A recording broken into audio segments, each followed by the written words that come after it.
From the Gospel according to Mark, chapter 8, verses 27 to 33.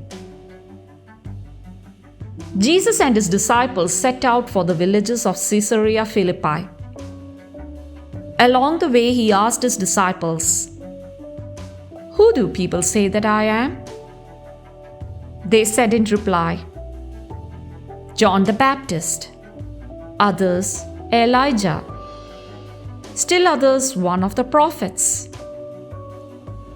And he asked them, "But who do you say that I am?" Peter said to him in reply, "You are the Christ."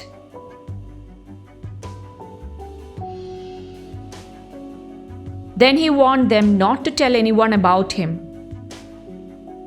He began to teach them that the Son of Man must suffer greatly and be rejected by the elders, the chief priests, and the scribes, and be killed and rise after 3 days.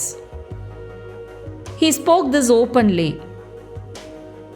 Then Peter took him aside and began to rebuke him.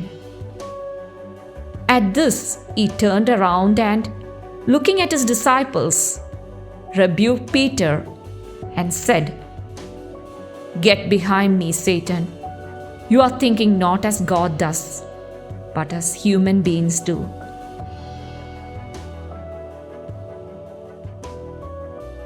The Lord wants his disciples of yesterday and today to establish a personal relationship with him and thus to embrace him at the center of their life. For this reason, he spurs them to face themselves honestly.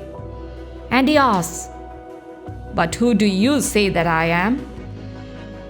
Today, Jesus addresses this very direct and confidential question to each of us. You, who do you say that I am?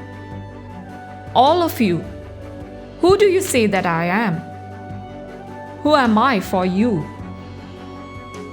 Each person is called to respond in his or her heart, allowing each one to be illuminated by the light that the Father gives us in order to know his Son Jesus.